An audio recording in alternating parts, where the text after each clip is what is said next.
Good afternoon, folks. Welcome to another edition of WOPTalk.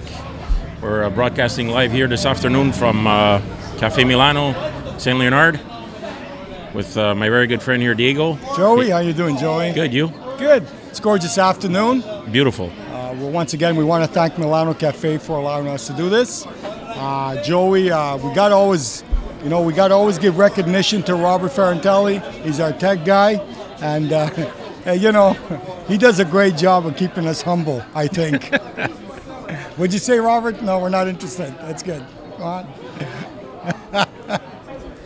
So, Mr. Diego, it's a few hours before Game 3 Montreal in Ottawa. Yeah. Couple of interesting games yesterday.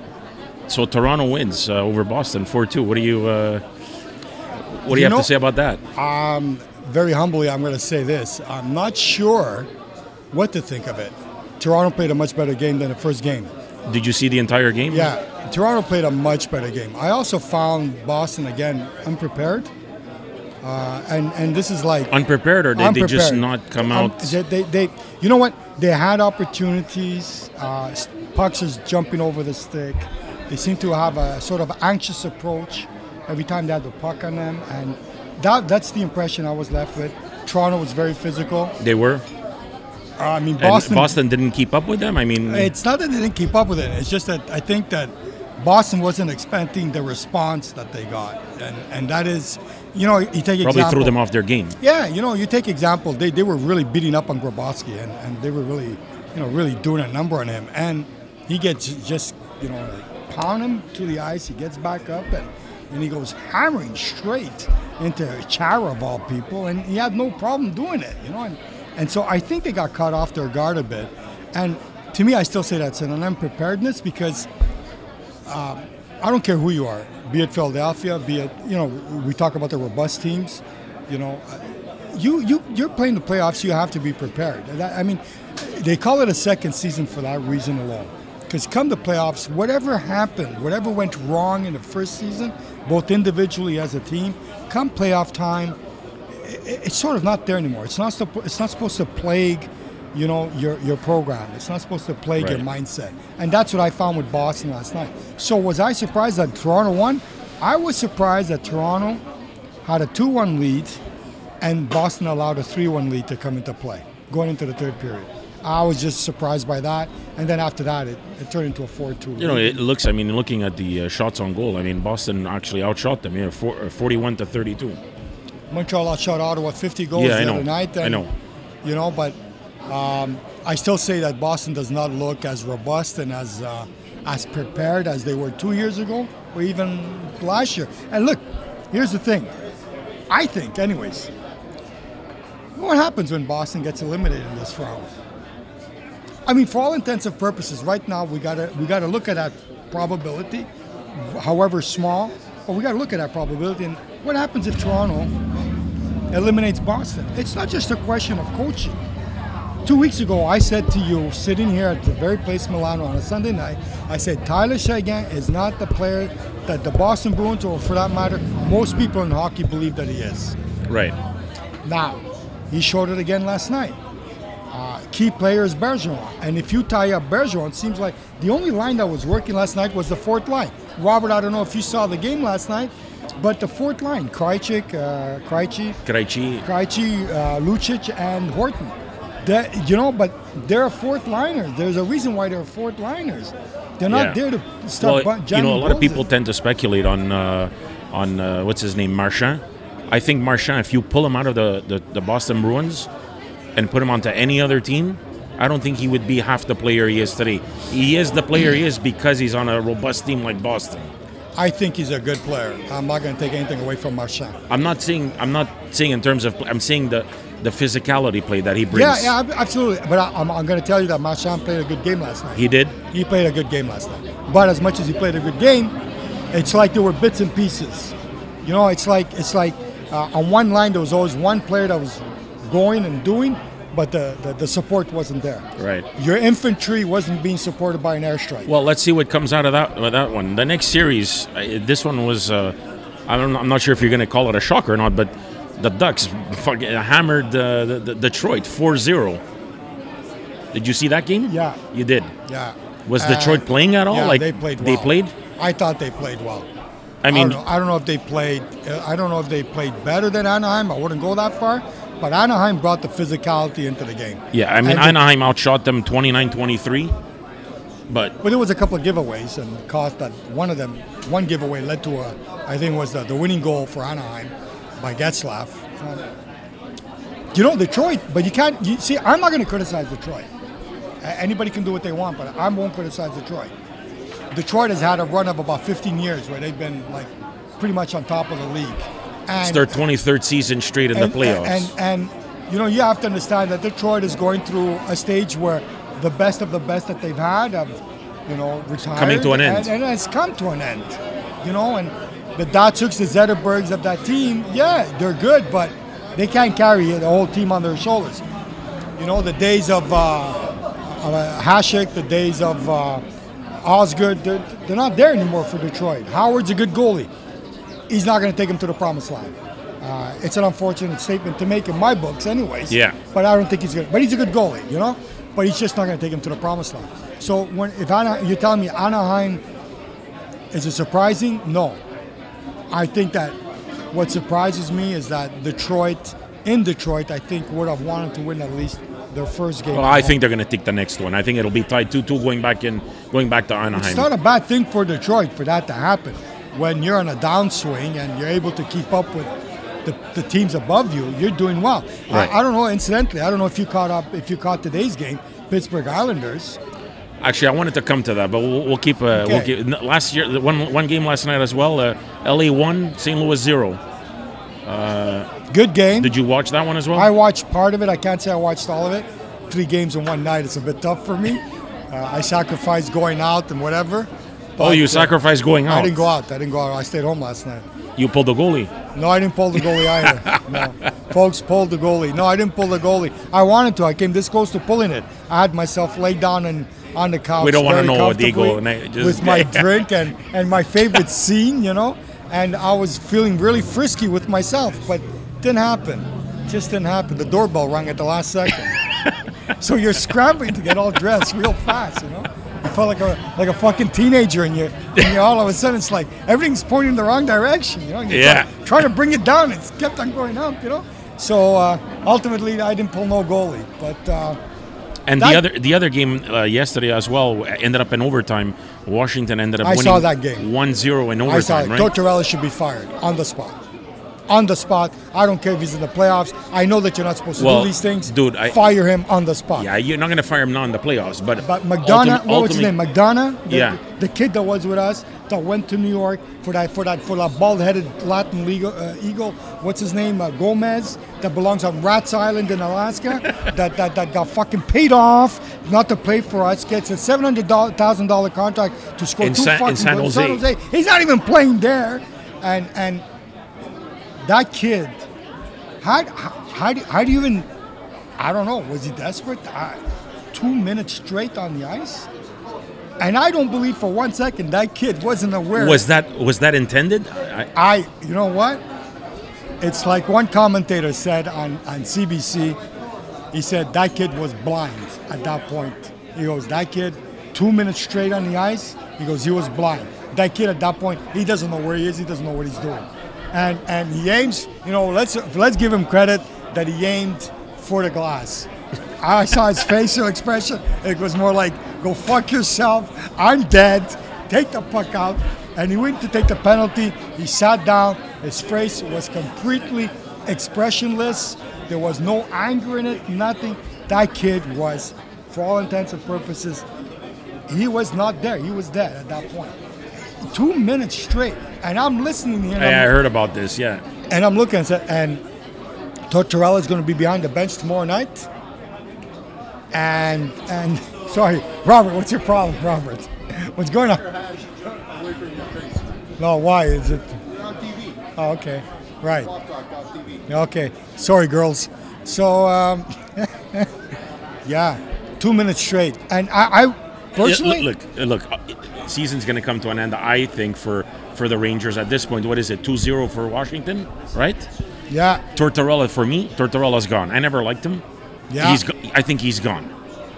You know, like with the team that they had on paper, when you look at them at the beginning of the year, you say, "Fuck, this team's gonna do something." They did sweet fuck all. Now, guys, mind you, I still, there's still some time left. They can turn this around.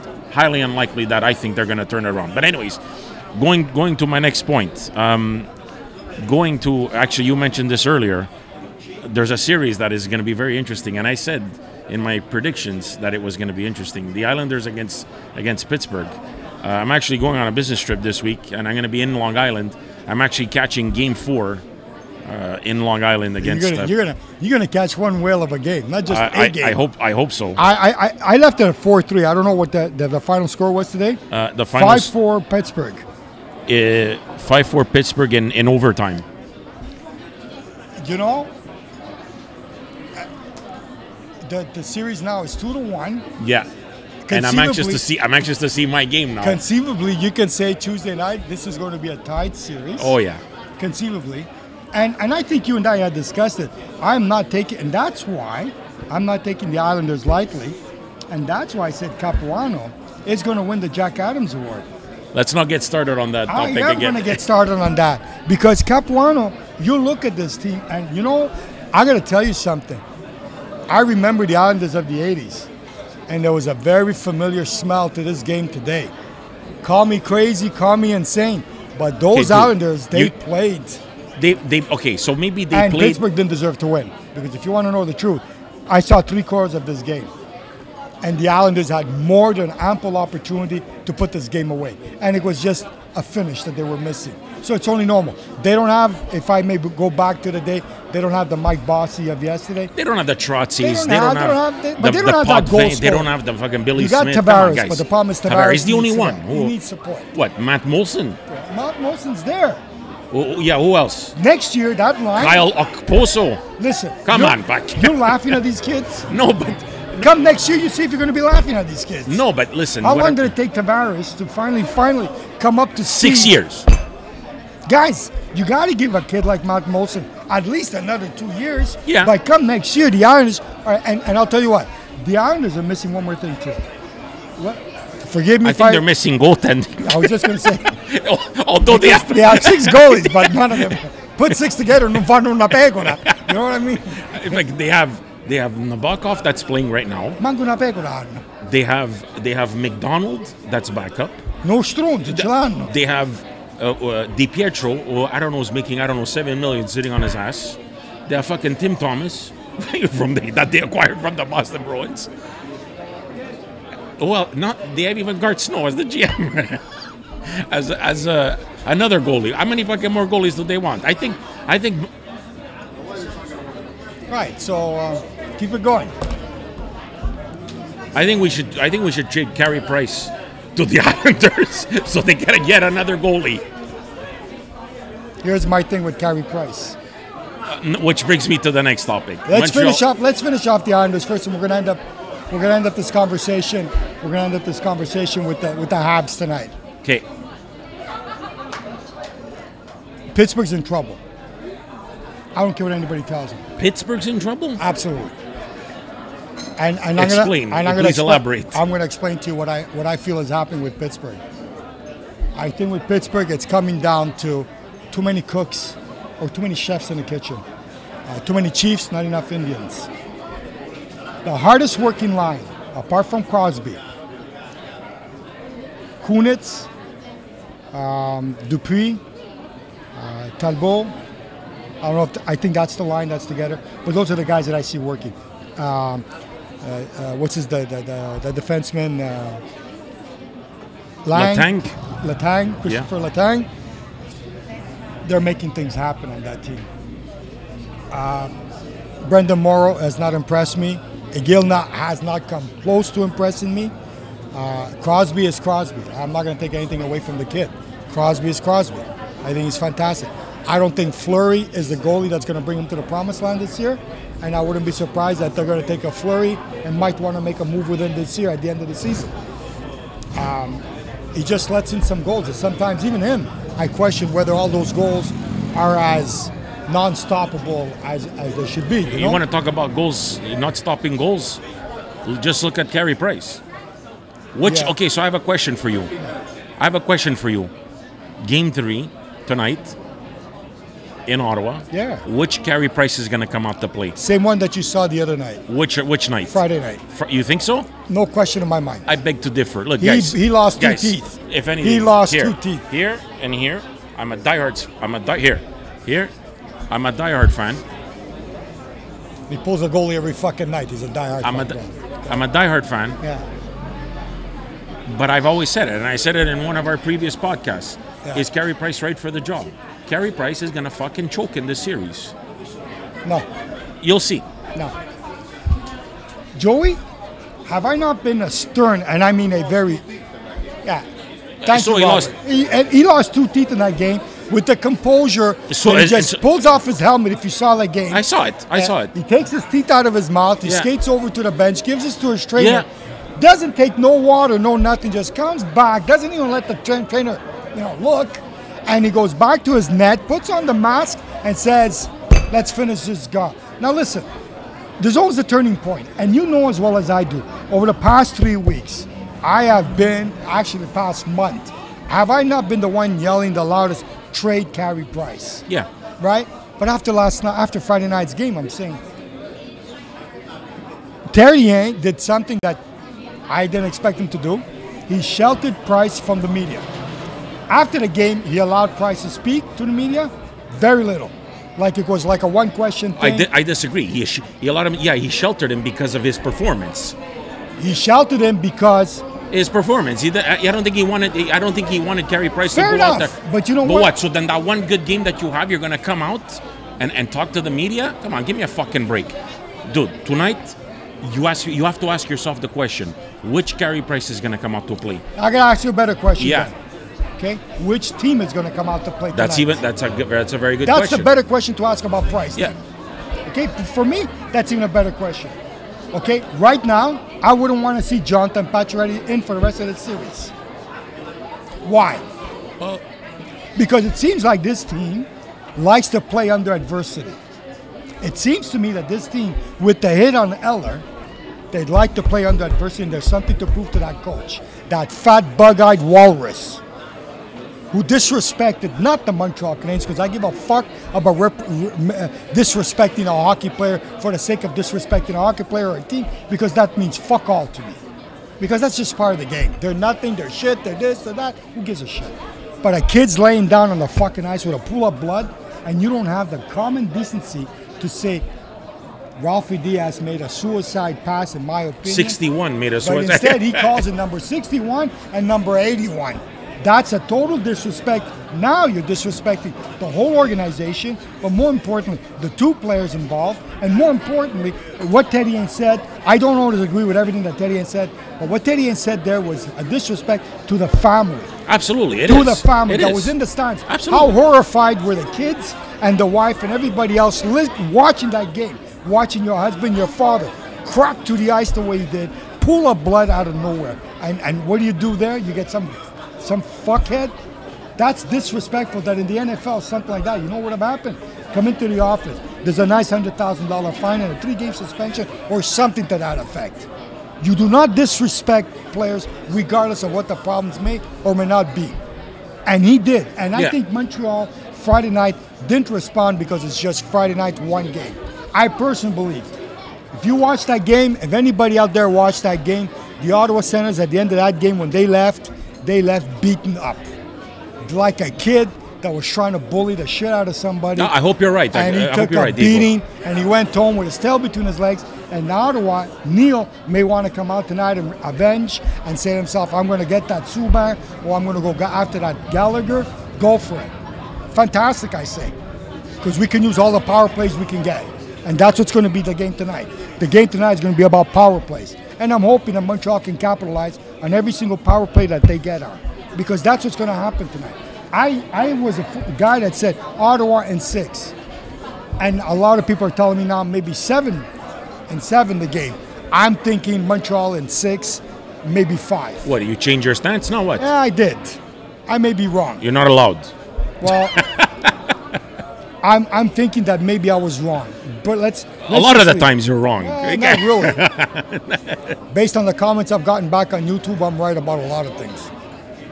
Your daughter and your son don't count. And by the way, thank you for you ladies who think I look like Al Pacino and find me. Oh, give me a fucking break. But I am available anytime you want. You just gotta let me know. Let me know, and we'll do it. Anybody interested in going out with Diego, call 1-976-6969.